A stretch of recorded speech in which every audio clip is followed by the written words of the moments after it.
Here's a question that I thought was interesting, and maybe either of you could expand upon this. How do you supplement reading log or reading reports and other assessments when the administrative team, and you touched on this, Laura, is pushing for more data? We need to prove the efficacy of independent reading. We need accountability. I love the Flipgrid idea that Carol talked about, and those. I remember we used to do little commercials, and kind of like how you said, Laura. There are other ways when an administrator wants a grade or wants something in that checkbook. Well, I have to tell you, I am totally opposed to grading independent reading. It's a lifetime skill. Uh, and and I think this emphasis on grades comes from a very teacher-centered, teacher-controlled kind of teaching that a lot of us experienced. What I do, since my main experience is 4 through 8 or 9, I have kids do a lot of write ups of self evaluation. You'll see one at the end of this at end of this roundtable from a student I've been working with this year. But it's like I used to be, but now I can, and so they'll write that up, which I think says a lot about them. I also um, I, I have kids write about the value of reading. I'm not interested in taking a grade for how many books they read or how many words they learned. I know they're learning words. I'm interested in that affective domain. Like, how do books make you feel? How does independent reading affect you? I can see Carol, all, the three of us, and I'm sure everyone on this roundtable feels that way. But I want, if a child writes about it, and then it's wonderful, because to me that's more important than a grade that says, oh, you learned 5 new words. I i know that if they read a lot they will learn those 5 new words. So what we have to take a look as a school or a district is study traditional grading and find other ways to show that children understand. Now, by the time they're in 5th grade, there's no doubt you can do digital portfolios where the children start showcasing their own work. And the other thing that shows you a lot about their reading lives, although I only do it with teacher read alouds and instructional reading, are readers' notebooks where they write about reading. I do not bring it to independent reading. Independent reading should be purely joyful pleasure. We want them to develop reading identities. Um, no one grades a football practice. Maybe the coach yells, "You can do better." Uh, we're not going to do that with independent reading, but we know that the practice is the key to becoming an expert, skilled reader. So I'm opposed to any grading of independent reading. Yeah. And and I'm embarrassed to say this in looking back upon my career. There's a time, the state tests and the accountability, and Right. we got to get these scores up so that our schools, can be a school, or however your state manages it. And I remember doing all this test prep, and you get some short-term gains, but I'm realizing now the damage we've done to the field and all of this kind of test prep stuff. And how do you see independent reading translating to these standardized tests, that like them or not like them? How do you think that translates? Okay, so let me take that group that I was talking about that came in reading, and I had 6 kids that I followed 5th and 6th grade, and I gave them an extra hour of reading because time was against them. And there were a couple of things that I did in classroom teachers. I would keep a log of the books they read to show how they were gradually choosing more and more demanding books. Um, that was one thing I did. The other thing that I did was a quick independent reading inventory, a quick check.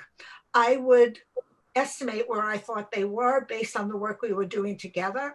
I would have them read 2 or 3 pages from a text, and we would discuss it and they would retell it. Then we would talk about it. And I would keep a log of that. I would do that about every 6 weeks to get a read on these children who were really struggling. and they were making significant progress. I have to tell you, by the end of 6th grade, 3 of those kids passed the state reading test. Now, to me, it's nice. Everybody was all excited. The others came close because they were reading large amounts of books, and they were also beginning to understand their progress. Um, so, there's a lot of ways to skin a cat, and I would never want to give a child in that position a D. Have you ever known, Kris or Carol, a D to motivate a child? You get 3 Ds in a row, and the kid looks at you and says, "Why am I here? I don't want to be here." It has the exact opposite effect. So we want to find methods of assessing kids that help them grow as readers, and that motivate them to want to work harder. In my experience, Laura, if you get a kid hooked on reading and they are reading books, and it doesn't matter what assessment you put in front of them, they'll do well on that assessment, whether Absolutely. it's a test. But if you can get them hooked on reading, it's going to translate to positivity for It, sure. it absolutely does. And they learn to read more complex sentences. They also learn to read illustrations and photographs. They become, visual literacy is very important. And one of the saddest stories, years ago, I worked in Evans School before my son was principal, and I had a group of kids whose parents drove them in at 7:30 in the morning, who had failed. They were 8th graders. They had failed the state reading test, 6th grade, 7th grade, and uh, and I started reading aloud to them, and then I had them read to younger children, which they loved, and then they began reading books. But I had this one little boy, Kris. It's with Chris. Not with a K. Not with a K. And he came up and he said to me, can you stay after class? I need to speak to you. And I said, sure, Kris. And he said, Mrs. Robb, I have to make a confession. I really can't read. I struggle. I'm a good listener. And I remember everything everyone says about the book and discussions, and I start putting it together. But I'm not really reading those books. And so I did a reading inventory on him, and he was in 8th grade reading on a 3rd grade instructional level. But he had such motivation. That confession was so important. And I hugged him when he told me. I'll never forget. And there were tears in my eyes. Um, and together, I would find books for him, and we worked very hard. And he made 3 years progress in 1 year, Kris and Carol. It's possible if you just invest that time. But he just realized that the game was up if when he went to high school, that he'd never get through. So, You talked and on this every child you save is important. for sure. And you talked on this earlier about how the students the importance of having a classroom library that is diverse and that has different characters. Can you expand upon that a little bit too? And maybe Carol could chime in her thoughts as well. Yes. So we can take 4th grade. If you're trying to develop a 4th grade classroom library, you need to have books on a 1st and 2nd grade level. And by 4th grade, I like those books to be nonfiction because they're not babyish. And a lot of fiction is kind of childish for them. And you want a range from 1st grade to 6th grade. You want a variety of genre. You want picture books, mystery, realistic fiction, every kind of genre you can bring in, and so that the children have choices, and that we want them to be inclusive. We need books by Latinx authors, by African American, by Native Americans. Um, we need to cover all the cultures, in our country. When we have books, it should be a reflection of that. So, as Travis said, kids see themselves, mirrors, windows they can walk through and see others, and they're constantly going back and forth between the two with that revolving glass door. So I'm very careful when I'm curating a library. The other thing I do is when the library comes in, like the library's Penguin has, you're going to get 350 books. The teacher should not organize them. It's the children. I love when you said that the children, she unpacked them even in pre-K. I have the kids organize them in teams by genre, and they put little sticky notes and they have discussions. And at one point, the first year we did this, they ran and grabbed their readers' notebooks to write down books they wanted to read. That's how excited they got. And it took 30 minutes over 3 different classes to curate a library of 350 books that way by genre, because kids choose by genre. They had so much fun. The excitement in it even like echoed at lunchtime. So that's another thing that I want teachers to do. I want them to let the children do as much as possible, because the excitement has to be among the children. And the last thing that I do is I set up a big chart in class, and it's titled Books I Want to See in Our Library. And the children write books. And I tell the teacher, if you don't know the book, check with your librarian before you order it. But order a lot of the books that the children suggest, because then it becomes our library. Yeah. So you, Carol? To add to that, I'm just thinking about our population here, where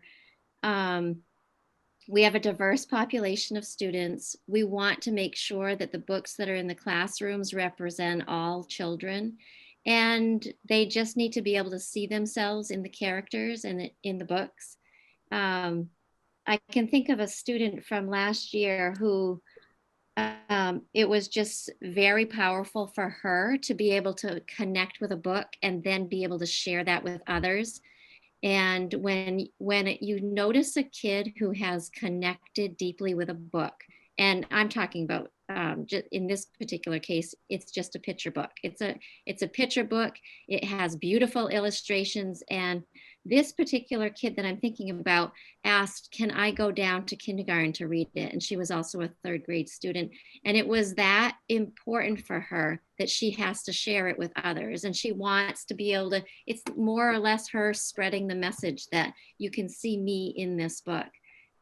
So when we asked Penguin Random House to put together classroom libraries, that was one of the things that I had spoken to Laura about. This is our population. This is what we need to see. We need a wide variety. And this particular school we have a lot of struggling readers. So we have books, all grade spans in all classrooms too. And that's super important for our kids. You know, that reading to younger children is a wonderful way. Reading buddies, I think it started at the University of Virginia, where older kids get younger buddies. And it's great for both, especially if the older kid is a reluctant reader. You know, there are a lot of kids who can read well, but choose not to read because they don't like to be told what to read, especially when they enter adolescence. And so I'm a big believer in choice in instructional reading as well, Carol and Kris. I always give children a choice of books. It's that reading workshop approach where you have, a couple 100 books for a class, and that at different levels, and they all have choice. And so it is so important for our kids to have characters that they can relate to and see themselves in. Again, as a middle-aged white male, I sometimes am embarrassed that don't realize the importance of that sometimes. And one day I was in one of our classrooms. This was pre-COVID stuff, and our teacher was doing a read aloud, and I was sitting with the kids, and it happened to be the characters happened to be a Black family, and what was going on in that story, and I didn't think much of it, and the teacher then had everybody turn and talk, and I happened to turn and talk with an African American student, and I said, how'd you like the book, or what? And this was my favorite book ever, and I said, really? Why? And said, because it reminds me of my family, and that one character reminds me so much of my uncle, and I thought it was, and it kind of hits me. It's like, we eventually learn, guys like me, but how important that is for our kids. It's essential. It is essential, and very empowering. It really makes them feel important. And it also goes along with that motivation piece as well, right? If I And you know, it works for the kids that are all white. I read an article about high school students in, it was South Dakota, and the class was all white. And they had been, two of those students were chosen to go to this like UN, student UN, and they all met in Chicago. And when they came back, they were talking about the fact that they had no limited ability to, they felt very uncomfortable talking to, Black kids, Latinx kids, kids from the Middle East, kids wearing, uh, Robs. Yeah. They just felt totally, you know, out, out of their element. Those kids need to read about. I always hear teachers, but my class is all white. It's more important because the world is not that way. And not only their world, but they're going to be part of a global society, which means they're going to be working with people from all over the world. And and we know the diversity of thought is so important in the strength of not only an individual learner, but an entire school and a community, and being able to see whether or not you have Black or Hispanic or whoever students in your class and in your community, being exposed to different ideas and different cultures only makes us all stronger, I would think. it absolutely does. And we also realize that we have a lot of things in common, you know, uh, and but you don't know that unless you really read. Reading is the best way to get to know a huge diversity of cultures, of experiences in the past, present, and future. And we know that books can take you anywhere. So Absolutely. Carol, we have a question for you. And all our talk is, it's always about the kids, and kids are first, but what's the impact have you seen on the independent reading to you as a teacher and other teachers in your school district? So specifically having access to the new classroom libraries, I think our teachers, number one, were grateful to have such a large selection of new books because frankly, when a classroom teacher starts teaching, we're always shopping, we're always looking, trying to find the best or the cheapest books to add to our collection. But frankly, when our school district was able to get, a large number of books into all of the classroom teachers' hands, it's one of those things taken off their plate. So what I've been able to witness this year is seeing teachers being eager to do their interactive read aloud. They have current books, newly published books, newer authors, and they're excited about that, being able to share that with kids. So I think it's relieved them. Sometimes you're scrounging to try to find things, and this year, I think it's been a gift that's been put in their hands that they have access to so many different books. That's been a plus. And then of course our students also have access to put those. So when they have their shopping day where they go shopping for books, they, have anywheres from 5 to 10 books that are added to their bucket. They have this, this large selection of new books too. They're eager readers. School bar. It's great. And Laura, you touched on this before, and Carol, you've spoken of it, but there's somewhat of a skill in selecting a book. And of course, we want kids to pick them independently and self-select, but what kind of instruction goes on ahead of that to make sure that they're knowledgeable in the types of books that they select or how they pick a book? okay, I've developed two charts. I'm happy to send them to you, Kris. Yeah. And you too, Carol, because one is what the teacher can do, especially with the population that you, Carol. I don't know how many struck kids you have who are what I call developing readers. They were reading well below grade level. And then I have a chart for all kids, things they can do. And then what I ask the teacher to do is, go through and model it several times a week and talk about it. It takes 2 or 3 minutes, after your mini lesson, just talk a little bit about book choice and why it's important, and bring it to your own personal reading life. Because a lot of kids don't know how to choose, and we have to teach them how to choose what I call a good fit book. There's one caveat that I'd like to mention. I really believe that independent reading should just be easy and fun, and what you would take to the beach. You're not going to take a hard textbook or a book on calculus to the beach. But there are children that will choose a book that you feel is too difficult. And I can give a good example. I had a boy in the 8th grade who was reading about 3 years below grade level and really working hard at independent reading and instructional reading. And there was a book he wanted to read called Under a War-Torn Sky by Laura Elliott. It was true stories from her family about World War II. And it was a challenging book. And he said to me, Mrs. Robb, I know so much about World War II. My uncle was in the war. He tells me stories all the time. My father's read me books about World War II. I really want to try this book. And I said, I think you should. And so I said, but I think what we should do is every few chapters, check in with me and let me know how it's going, and we'll talk about it. And he did that. And it took him longer than a book that might have been easier, but it did something really amazing. It just, because I had that trust that he should try it, and that I offered to be there to save him if he needed help.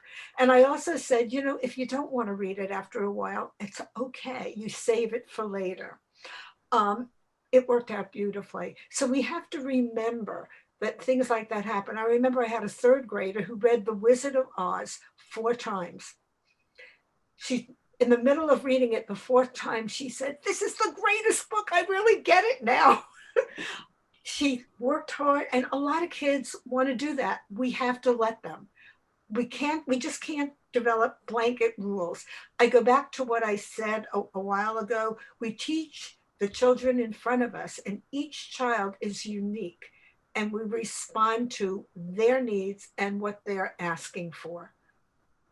Yeah, and that's wonderful. And I in that same vein, I remember a couple of years ago when I was building Principal, and we had a kid that was dying to read the Harry Potter books, and was so far above that child's reading level. And the teacher was trying to figure out a way to help this child read with them along. And then now, and again, I'm old school. I like the books. I like to, you see, I have a bunch in my office. I like to hold them, and I I get the headaches from being on the screens. But one of the advantages of the technology today is a lot of books can be read to you. A lot of books are on tape, and kids can, if they can't access it, reading it that way, they can read along, and you can have somebody read it. And this teacher had asked and said, can we get some of these books on on tape that the kids can read along? And it's not tape anymore, obviously, it's Audible or whatever, but those tools and different tech tools where it can help the kids read the text, I think is certainly helpful as well. Absolutely. And they learn to listen. A lot of listening is an issue today. So Yeah. I'll chime in on this conversation. One of the things that I like to do with students when I go into a new classroom is, if I find out when book shopping day is, because typically a teacher will say 4 or 5 students shop on Monday, or 4 or 5 shop on Tuesday. Typically what you would see me do is I go right into the classroom and grab a couple of book buckets from the classroom library, sit down right beside that child, and start to just go through and flip through books. What interests you? What are you looking at? What sparks your interest? So sometimes what I'll do too is if it's specifically on genres that the teacher has been teaching, I'll even sort them and say, okay, let's take a look at some nonfiction books, and let's take a look at fiction. Which ones interest you? Try to grab a couple from both piles. Let's try to see if we can spark an interest in a genre that you've never read before. So I also make sure if it's a book that is actually too hard for them to read, I'm digging in. Why are you picking that book? Is it the illustrations? Is it because it looks like a book you might see some of your peers reading? So I think that book shopping day is crucial. Yes, we do book shopping. And they like to pick 3 or 4 to have a stack, just in Mhm. case when they finish, they have one right at hand. That's And the right. whole term of shopping appeals to children. I love that too. Myself, I hear, but can I come and do the book shopping, right? And that, Right. that piece of motivation, exciting. And I think about, I went to Barnes and Noble this weekend with my wife, and I want to buy everything. It's so appealing, and it sounds like that's kind of what Carol's doing in her class, almost advertising and highlighting and piquing kids' interest. Whether it's the display, it's a read aloud, it's grouping books, whether it's the flip grid and the commercials. Really just making books as appealing as they are. If I'm just grabbing a dusty old book out of the, somewhere that's been hidden, I might not, be inclined to read it or as motivated to read it. You're right. And Carol said something else about the new, fresh, exciting, contemporary books that, to me, years ago, I worked in Chicago in a school for about 3 months. Uh, and the books were like yellow and torn, and they didn't have enough of them. And I used part of the money I made to go out and buy books. I, talked to the kids and try to find out what they were interested in. And I went to a bookstore. And are you okay, Kris? Yeah, sorry, I had a little, the water went down the wrong pipe. Um, and Can't cough these days, so no, no problem. But and that having those new books it's so exciting. When you think about it, you don't want to read a yellow book that looks like if you turn the page too hard, the whole book's going to fall apart. Um, we have to be very aware, and children are different now than you can't give them a library from 20 years ago when you first started teaching. The children are different, and we have to be responsive to that, and understand that shopping for books is like Christmas every day of the year for children who love, and Carol, what you're doing is even, you're sending a message to them by sitting down next to them and taking the time and saying, I care about you. I care about your reading life. I'm interested. Those are the messages that we want to give children that really turn them into readers.